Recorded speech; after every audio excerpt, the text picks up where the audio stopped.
There is only one way to God, the Mm. Father, and that is through Jesus. Yeah.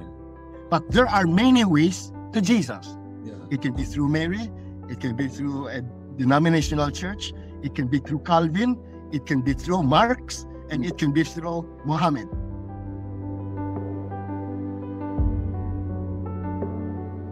David, can you tell us something about your background? I'm 67 years old, and I'm the son of a revival in southern China. I'm a fifth generation Christian, okay, where my great grandfather in China was the first convert of the Scottish and Irish Presbyterians in southern China. And he became a pastor, and he made a vow to the Lord that whoever is the firstborn among his descendants, they all will go into full-time Christian ministry. And so I'm the firstborn of the firstborn of the firstborn of that pastor. However, my grandfather, he didn't go full-time. He became a businessman in the funeral servicing. And my father migrated from China as a biology teacher to teach in a Christian school here in Manila. And when he got married, he settled down in a provincial city here, Bacolod, and there I was raised. But before he came from China, migrated from, he partook of the greatest revival in China of Dr. Jian Sung. Which year was that? And he came in 1937, just before the Japanese overtook China. And so that's part of the reason also why he moved over to the Philippines, to escape the Japanese invasion. But in 1941, the Japanese invaded the Philippines too for the Second World War. But my father, at that time, we were talking about the late 1930s, where Jian Sung was still at the height of his crusade and revival meetings. And there were signs and wonders, not much speaking in tongues, but there were. But very important was he saw to it that every convert that he had, those who made decisions, who came forward, even teenagers, 3 by 3, they were told to pray to which village they will go, and they will go and plant a church. Wow. That's the kind of revival story that is behind my father, that he carried from China, the fire into Bacolod. And I was raised up in that context. And it was a traditional church that I grew up in, very Presbyterian, and he became the chief elder. But that fire of that revival, I saw with my own eyes how he would win one family at a time. As a Sunday school student, you would have to go out of the house 30 minutes before Sunday school time because he is going to go and pick up the families and their children of those who are going to come to church and attend Sunday school. And we are there to be the friends of these new guests in our Sunday school classes. But anyway, once the family gets baptized, then you would get another new family. I would estimate that 70% of the church members in our church were one by one by my father. Wow. Wonderful. Very good. Excellent. A family at a time. Okay, so it was not much extraction. It was really bringing households to Jesus and be baptized in the church. But more important, he put into me already the concept of house worship. We have family altar twice a week. Every Tuesday night and every Friday night. Our family will worship together. We sing a song together, then our Bible reading together, and my father would give us some devotional thoughts. And that's it. That's 2 times a week. Okay. So as I reflect all that on my life, I carry this whole tradition, Presbyterian, but at the same time, a very, very revivalist in that form. When did you have your personal encounter with Jesus? How did you have it? I don't know, because ever since my childhood, Jesus was my friend. The Father was the creator God. I grew up with Sunday school stories, and I always stopped the class when there is a Bible quiz. In other words, I was the contestant from our church to compete with other churches during the Bible quiz contests in the city. But it became very personal for me at the age of 12, when I started to have my own daily quiet time, and when I started to learn how to teach the word.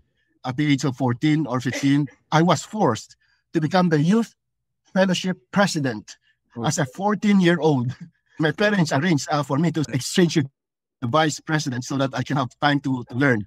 But within 6 months, she migrated to America. And so I was left at the age of about 14 and a half years old to be the president of college graduates who were part of the youth fellowship of the church. But that was a good leadership training for me. And by the time I reached college, there I learned how to multiply groups. At the second semester in my campus, an InterVarsity volunteer staff came to my campus and told me, God can use you as a student leader to evangelize your campus. David, you had ministers in 3 areas, I think. One is that you're living in a Catholic country in Philippines.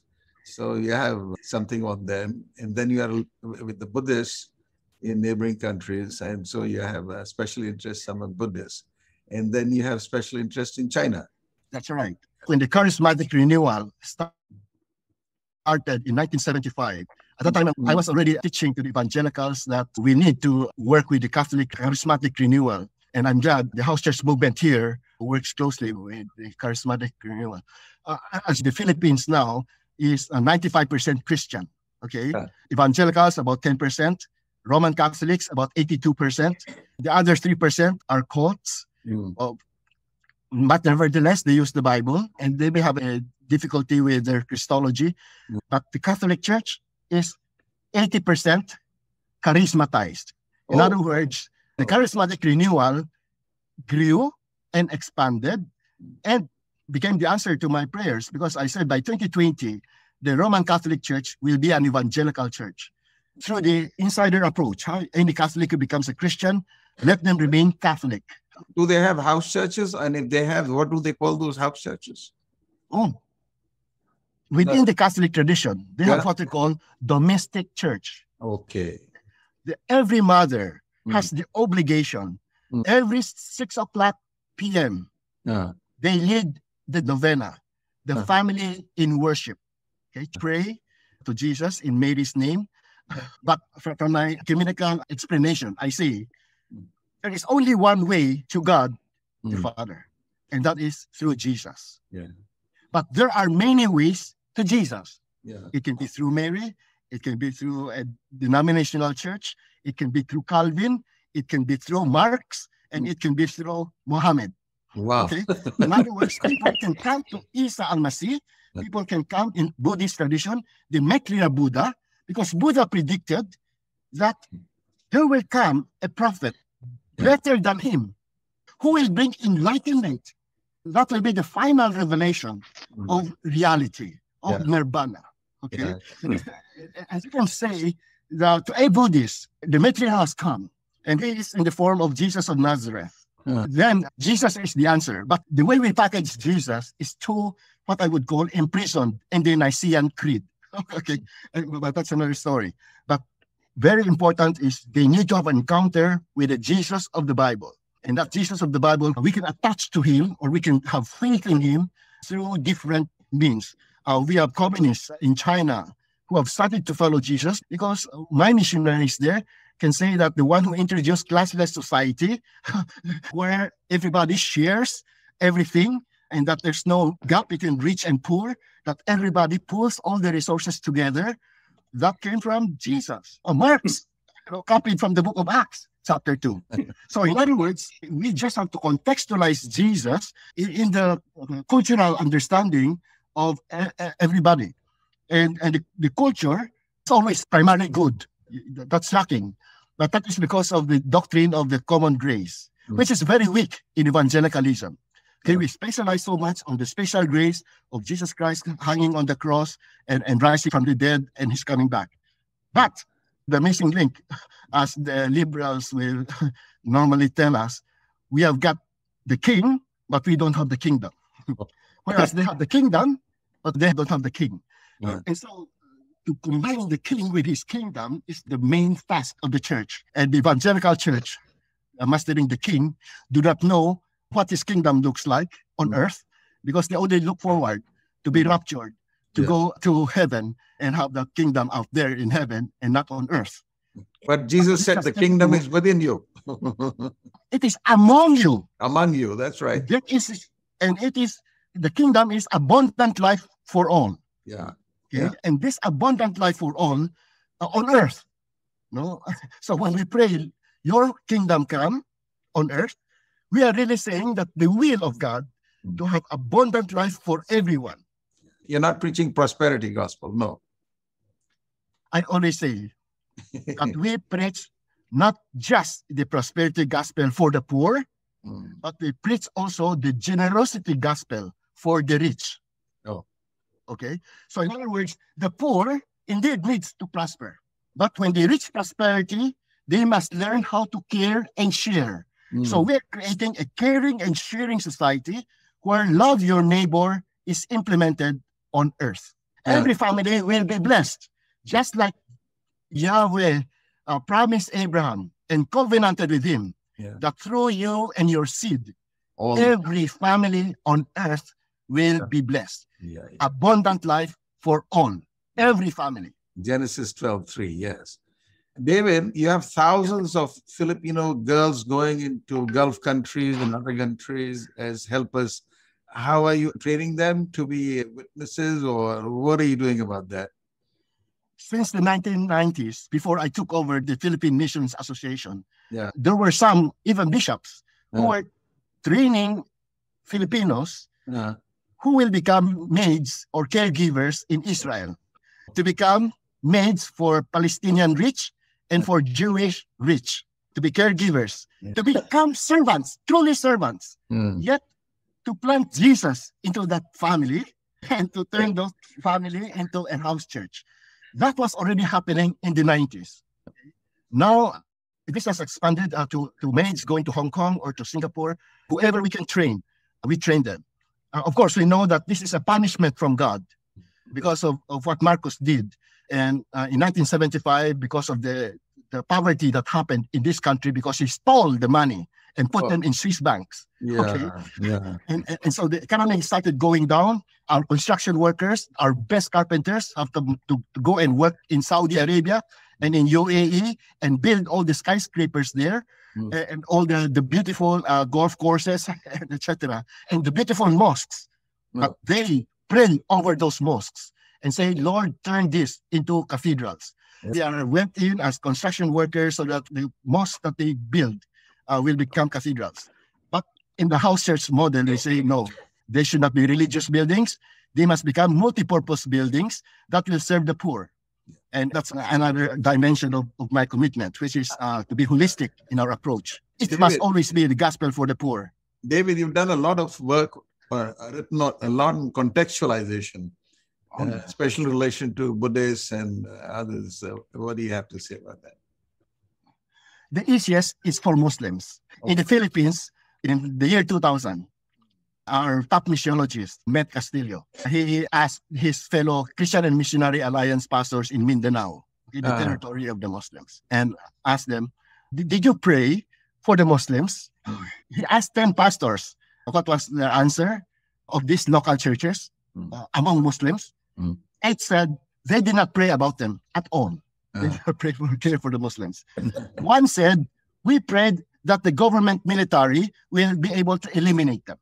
In other words, kill all the Muslims.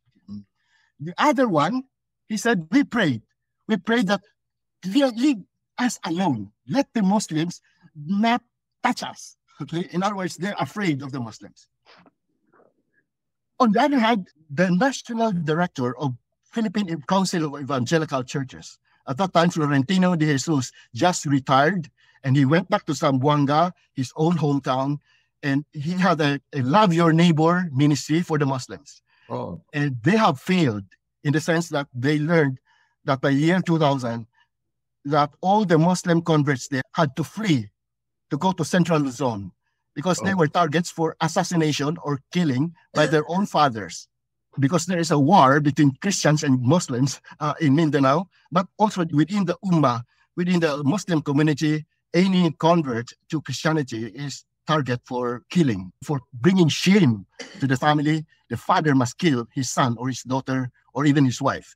One of the colonels in our Philippine army became born again, and he was a bridge builder between Muslims, and he was in the Southern Command.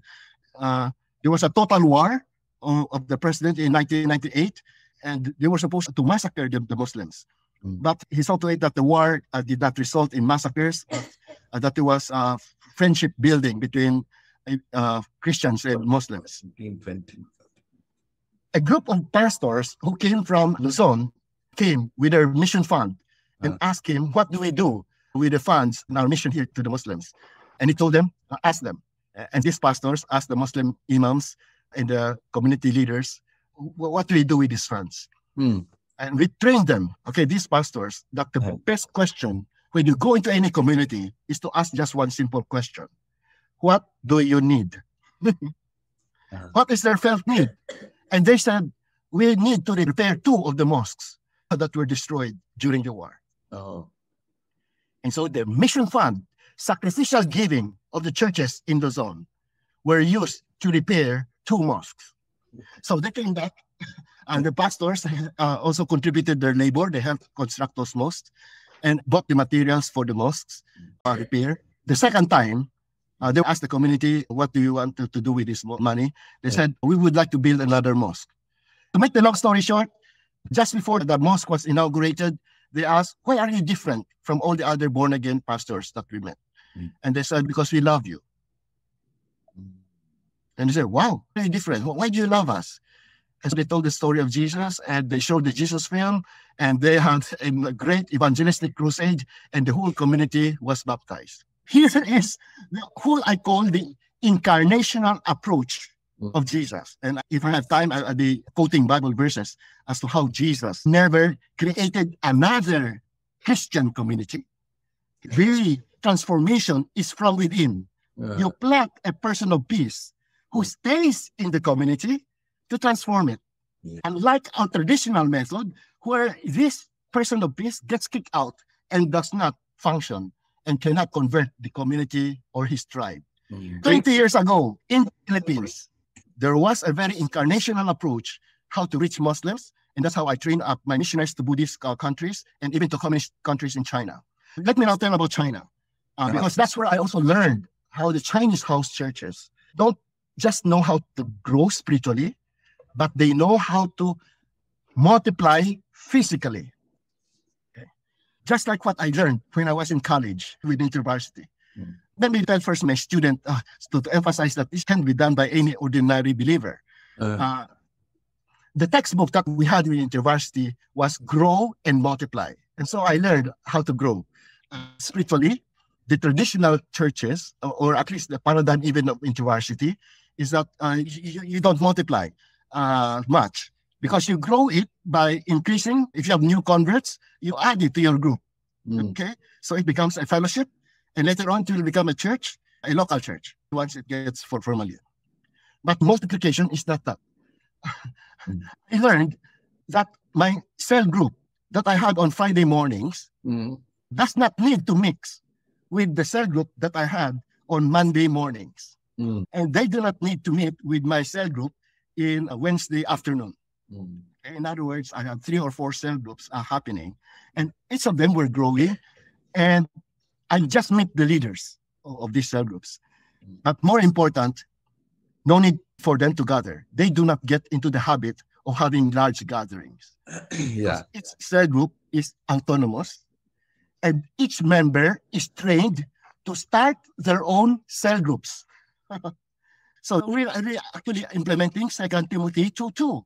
Okay, whatever you have learned from this small group, you train everyone 2 by 2 at the beginning, but later on, since they mastered how to do it, 1 by 1, they can start their own cell group.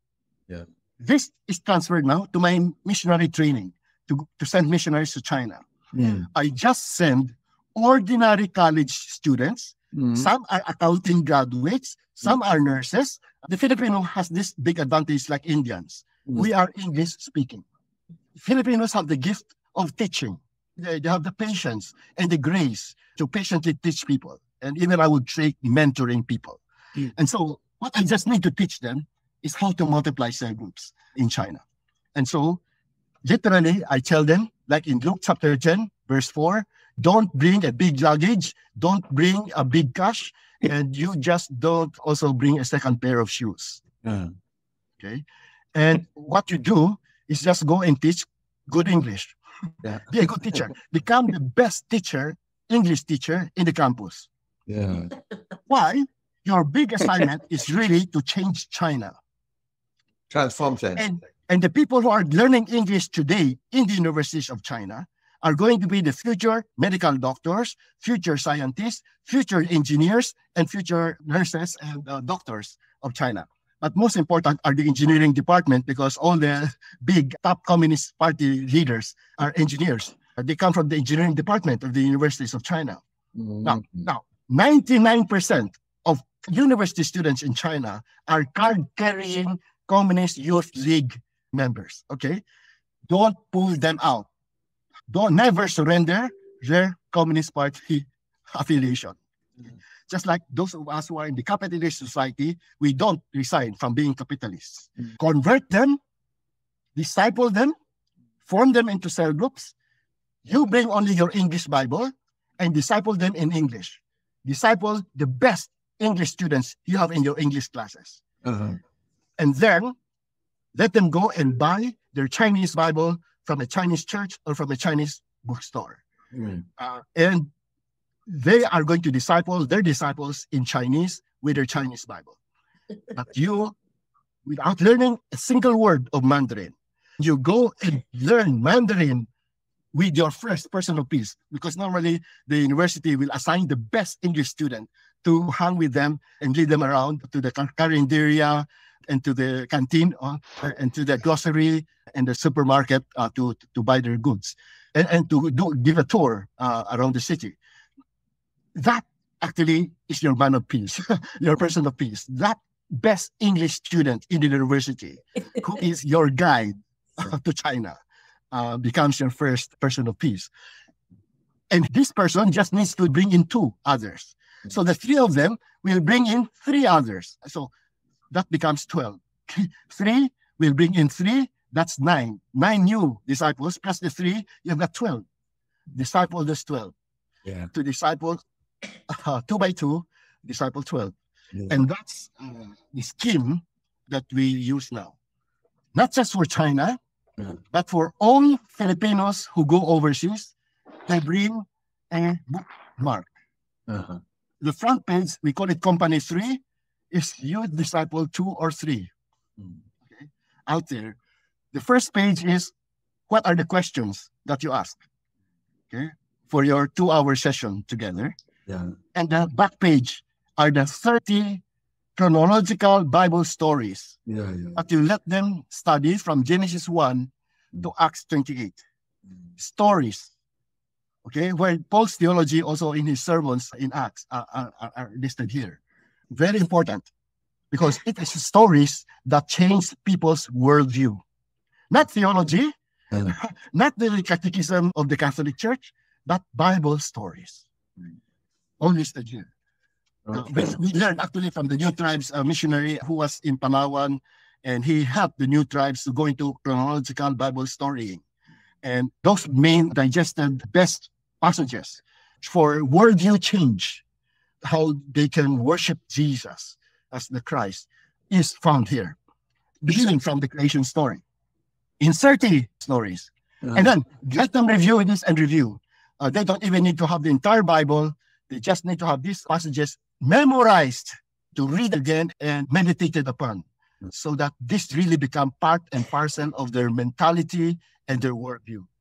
And then the rest is multiplying it down the line to their disciples. We are experts in underground evangelism. Okay, we multiply underground. We do not register with governments because we are just following Jesus directly without government intervention or their sponsorship, because we don't own church property and we do not ordain clergy and we do not have formal worship services in big meetings. So now you have 10 minutes, David, to say whatever you have to say to people. I prayed and thought, what's best for a 10-minute talk with people who are already convinced of the house church movement? And I chose to say, let's continue. And the best way for me to challenge you in what way forward is perhaps to share what have been the precious texts that I'm using now to mobilize the entire Filipino church to go into cooperatives as mission. And so here's now the paradigm shift that we have on our house church journey been doing. First, we have been changing people's paradigm about how to do it. And we call it disciple multiplication movement. From house to house, multiply disciples. Every house who belongs to Jesus now becomes a center for God's work in the whole world. So in other words, where is the house church network movement headquarters? And our answer is every house. So your house can start a ministry for the King of Kings because you're a royal priest. And so your house becomes a little palace of the king. And you become the heavenly ambassador and a royal priest to proclaim God's word, to light the nations and bring the light of God to the dark world. And so that's the verse paradigm, that we are going to multiply every house to become a light of God, a house that is lighted and can bring the glory of God and the knowledge of the glory of God to every corner of planet Earth. And therefore, the second implication here is that this kingdomization project is different from the Christianization project of Constantine, where the dream now is to become a soul city full of church buildings. We will fill all the villages with church buildings. But Jesus forgot to make those instructions, because his instruction is to turn every building to be Christ-centered and Christ-owned. Yes. And whatever it does is Christ's word. And that's the kingdom. So every house now, every building owned by every Christian now belongs to the kingdom of God. It is to be used for the blessing of the community and for the blessing of this community to become a blessing to the neighboring communities, where people love one another, they love their neighbors, literally, and they will love all the neighboring villages around them. So as they prosper together, they will be able to bless the communities. And so what form will it take? And my answer here is it has to be in the shape of koinonia, okay? The early church model, where Christians share their common fund, okay, where they contribute whatever they have, not just 10%. We're talking about everything that you have, like the widow putting in her 2 mites, or the boy who offers his 5 loaves and 2 fish and gives to Jesus to multiply it to feed 5,000. Anything that is surrendered into the common fund. Just like Jesus had a common fund with his 12 disciples, and that Judas was the treasurer. Jesus had to spend one night of praying before he chose the 12. He knew there was a traitor in his midst, and yet Judas was used to multiply disciples with his partner or whoever that was, 2 by 2, to go from village to village to plant Jesus into those Galilean villages. But very important. And when we say koinonia, in church history, this was emphasized by the Anabaptist tradition. Koinonia means covenant communities. And so the Moravians, with Count Zinzendorf, where they used the wealth of a count, were able now to go and 2 by 2, actually 2 or 3 families at the time, who would settle down in anywhere and start a covenant community there with the converts that they had. And then became the Mennonites, the Amish, the Hutterites, the Quakers. These are all communes, or what we would call covenant communities. And that's what we in the house church movement have started to do. Your organic agriculture, hopefully, will be in the shape of actually covenant communities. And in the Philippines, I impose a limit to how big should be people in a common fund. And I use Exodus chapter 18, verse 21, in a zero budget structure for 2 million people in the desert, where there was no taxation for the common fund. Jethro was an expert Midianite. Okay, priest. And so he knows how to take care of nomadic people. Okay, what travels from one place to another to find oasis, to feed their camel and their sheep and cattle. And he told Moses, you got to appoint leaders for 10, leaders for 50s, leaders for hundreds, and leaders for thousands. With a zero budget structure, all volunteers. How? The leader of 10 families is actually one of those families, but gifted to lead the other 9. And then the leader of 50s just have to monitor and pastor or disciple. Anytime there's a problem in this group, he just needs to take care of 5. Okay, 5 leaders of 10s.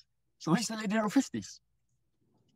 The leader of hundreds will want to take care of 5 or 6 or 10 leaders of 50s, and so forth.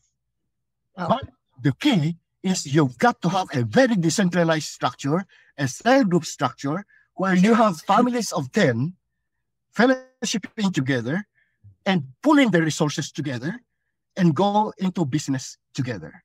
Farming communities where they not only sell their rice, but see that they are milled and they have the transport business to transport it to the city and sell it to the groceries and to the supermarkets. I can give you the details of how we are going to implement this, but that is our shape of the kingdom of God. Mm-hmm. If Jesus were ruling now in Jerusalem, he will be decentralized. He doesn't need to be visible because every house is a center of his kingdom.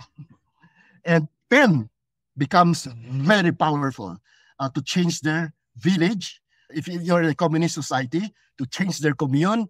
And if you are in a capitalist society, to change the city where the wealth generated by their common fund becomes a productive entrepreneurial enterprise to bless the village. And lastly, I think I can share what is the model that we use, micro, looking now, what is the dynamic of every covenant community. Mm-hmm. And I use Acts chapter 20, verses 33 to 35. Very interesting. This is what Paul did in Ephesus.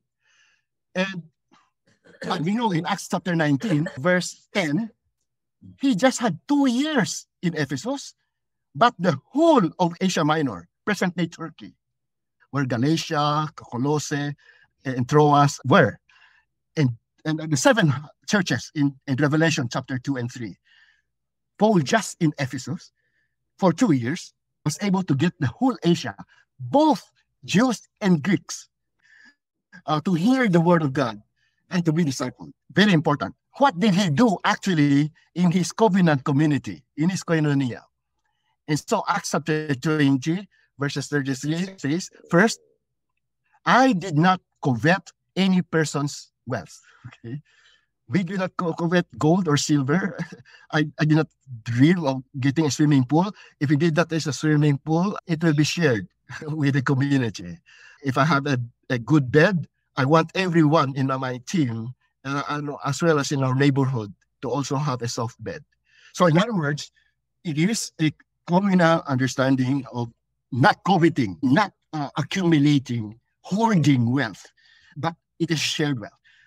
Second, he said, with the income that we generated from our tent-making business. So the common fund that they used with Timothy, with Titus, with Luke in his team in Ephesus.